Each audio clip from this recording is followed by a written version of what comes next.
Before the film ends, Luke gets afraid that Ashley will disclose everything to the police. He tells his mother that he is very worried about Ashley and wants to visit her at the hospital. So, even after 35 years, she is still scared of the killer. However, Jamie insists on going, claiming that she is good at self-defense. Her father, Blake, observes the two arguing and offers to drive Jamie to the concert, just as he notices someone messaging his wife, and Pam claims it's just a mom group chat. Later on, Blake brings Jamie to her best friend, Amelia's house. There, Amelia's mother, Lauren, is also present, and it's revealed that she is an old classmate of both Pam and Blake. Lauren complains that her boss does not allow her to rest even on Halloween and leaves for work. After this, Blake accompanies the girls to the concert. Meanwhile, Pam is alone at home when a masked man appears on her doorstep. She believes it is just another dressed-up guy and offers him candy. However, as soon as she notices a knife in his hand, she immediately closes the door. She quickly calls the cops, but the man bursts through the door and attacks her. Surprisingly, she also puts up a good fight, as she has been preparing for this day since she was 16 years old. After a while, Pam pulls out a knife and threatens the killer that the cops can arrive anytime soon. This makes him somewhat scared, so he decides to leave. But just as Pam exhales a sigh of relief, he suddenly appears from behind and strikes her. He then continues to stab her exactly 16 times until she passes away. After her mother's death, Jamie is deeply shocked and devastated, while Chris, the true crime enthusiast, is broadcasting live outside the house. The following day at school, the police arrive and ask her where her father was when the murder took place. They speculate that Blake may have been involved because Pam and Chris often texted one another, and maybe they were having an affair. However, Jamie quickly shuts down the suspicion, claiming that her father could never do such a thing and blaming the police for failing to catch the killer 35 years ago. After school, Jamie heads to a science fair where Amelia is busy with a makeshift time-traveling machine. Amelia shares that her mother, Lauren, had previously worked on a time-traveling project, but never finished it. Now, with her mother's old notes, she is determined to build a functional time-traveling machine. She wants to test if they can travel back in time to prevent the killer's actions, and Jamie adds that her mom would be still alive if they were able to prevent him. To do so, Amelia has set the date to October 27th, 1987, when the first murder took place. Later in the evening, Jamie watches Chris's Killing podcast, but her dad tells her to stop listening to him since the man always turns tragic murders into entertainment, especially the one from 35 years ago. The next day, Jamie meets Chris at a cafe. She directly asks him if he and her mom were having an affair, but he denies it. He clarifies that Pam was deeply invested in solving the serial killer case, therefore, they used to text each other. He also reveals that Pam had received a note with a death threat from the killer after the last murder 35 years ago, stating she would be the next victim. Later that day, an upset Jamie returns to the science fair to meet Amelia.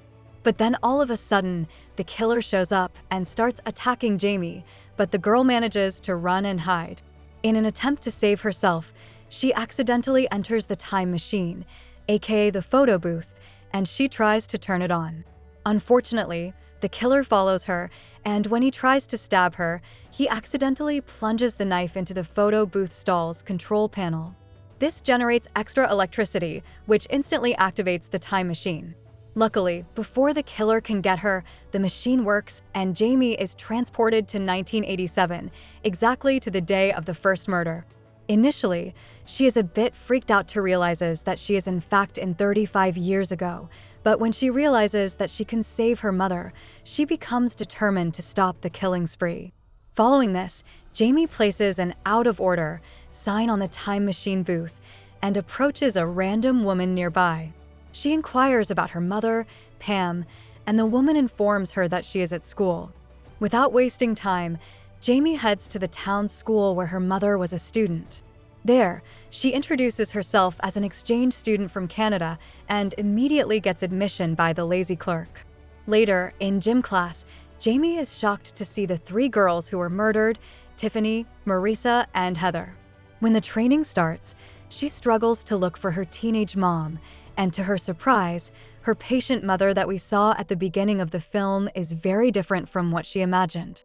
After the class, she discovers that her mother acts like she is superior to everyone else and is a complete bully. Jamie also learns about Tiffany's birthday party that evening, where she is about to die. She tries to convince the girls to cancel the party, claiming it's very lame, but they don't listen to her. Frustrated, she goes to the local police for help, warning them that a murder is going to happen at Tiffany's house. However, the cops start laughing and claim that there has never been a murder in their town.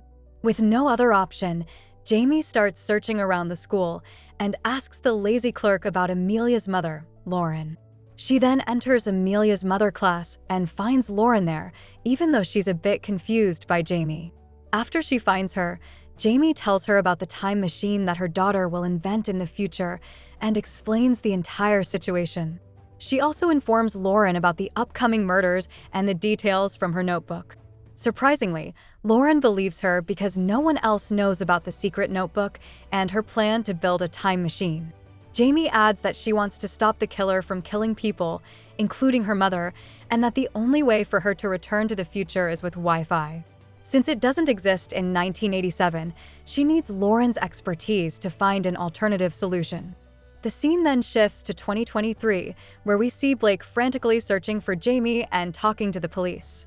Just then, Amelia walks up to them and reveals that Jamie used her time machine to travel back in the past. Naturally, no one believes her, but Chris is intrigued by what she just said. Meanwhile, in 1987, Lauren and Jamie attend Tiffany's evening birthday party to prevent the murder.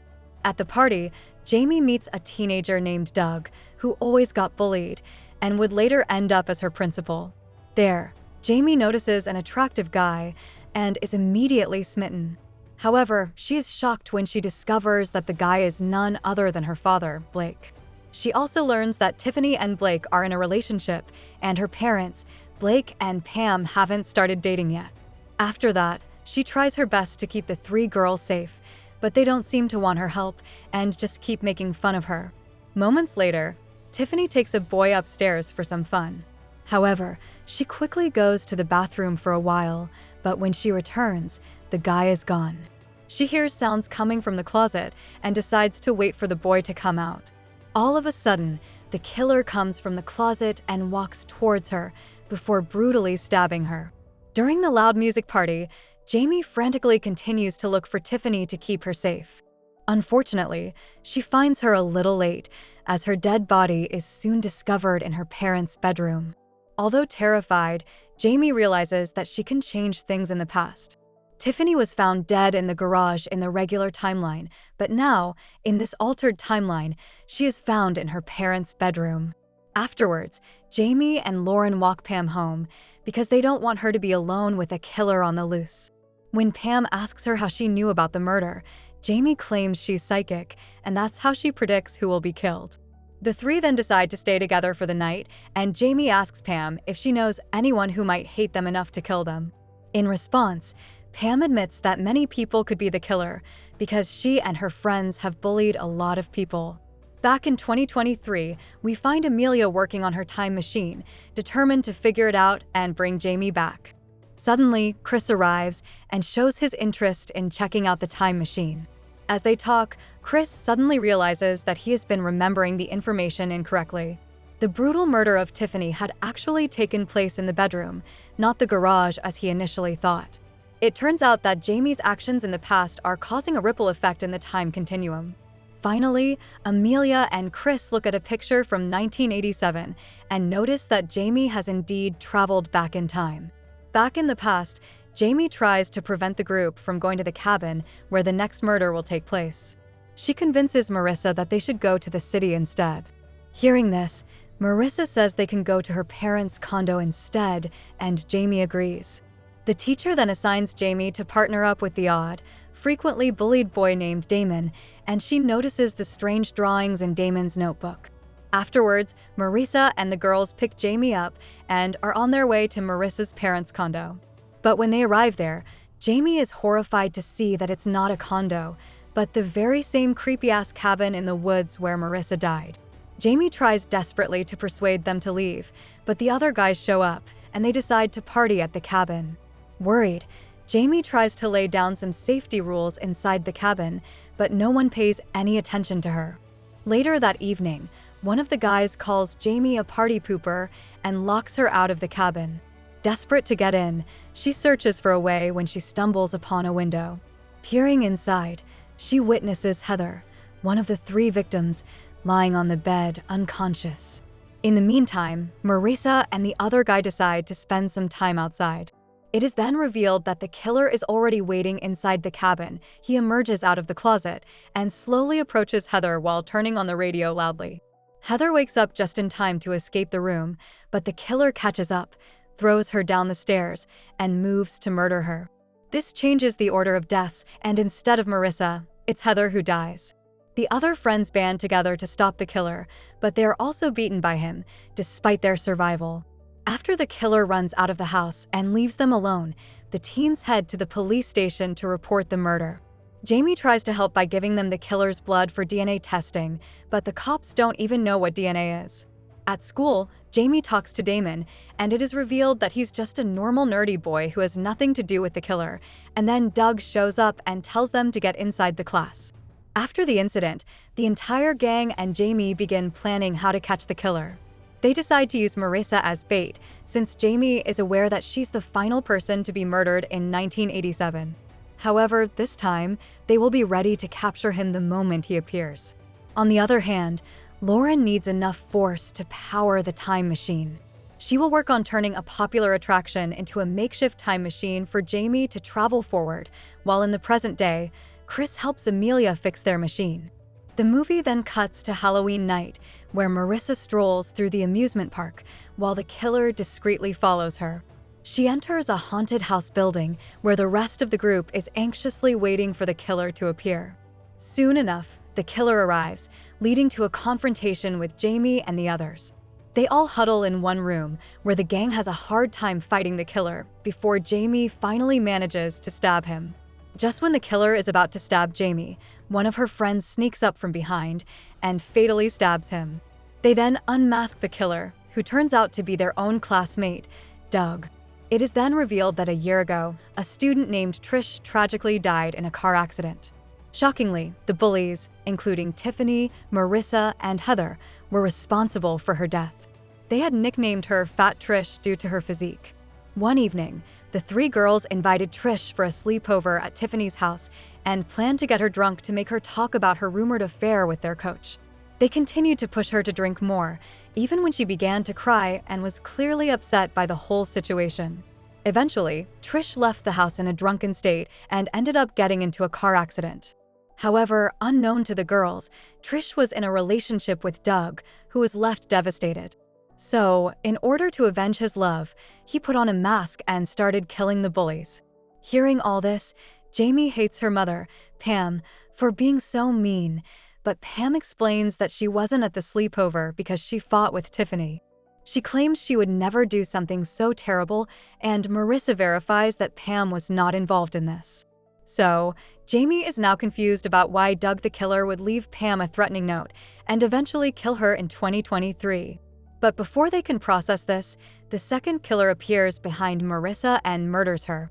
This guy follows Jamie and kills Chris's father on the way, who is on live TV. They eventually get into the time machine, which is now finally working, and Lauren explains to Jamie that once the ride starts, she must stay within it. And if she doesn't, she will be hurled against the wall and explode. Unfortunately, as the two are conversing, the killer arrives and attacks them. Jamie urges Lauren to leave immediately, which she does, and then Jamie turns on the machine. All of a sudden, Pam arrives at the scene to help Jamie, and that's when the brawl between them kicks off. When the vehicle starts spinning fast, Jamie, Pam, and the killer are pinned up against the wall of the time machine. But the killer is familiar with the laws of physics and manages to walk over to Pam and is about to attack her. He stabs her once, and Jamie pushes her mother out of the ride when the killer's mask is removed by the Force, exposing Chris from 2023 as the perpetrator. Here, Chris admits that he had no idea that Doug was the original killer, and Chris murdered Pam only to keep the Sweet 16 killer story alive after 35 years. He also gave Jamie a fake warning note in order to generate more content for his podcast and make him more famous. He was tired of being compared to his father, who was far more successful and prominent, so he murdered him as well. Chris then moves to attack Jamie, and the two engage in an intense fight. Fortunately, our girl gains the upper hand and shoots him with a nail gun. Jamie kicks him into the spinning machine, killing him. After this, she returns to the present. Jamie arrives on the day before Halloween in 2023, and to her relief, Pam is still alive and married to Blake. Meanwhile, Lauren remembers everything that happened in the past and informs Jamie that this timeline differs from the one she came from. Therefore, Lauren has created a book in which she has recorded everything that has changed. Suddenly, a man greets Jamie and walks into the house. Lauren then explains that in this timeline, Jamie's parents got together earlier than they had originally, and now she has a 34-year-old brother named Jamie, and her name is now Khalid. To add, Lauren is a bioengineer and Amelia is still Jamie's best friend. Lastly, Chris in this timeline has been living in a monastery in India, traumatized by witnessing his father's death on live TV, without realizing it was himself from a different timeline. If you enjoyed this video, please give it a thumbs up and don't forget to subscribe us for more recaps. Your support means a lot to us.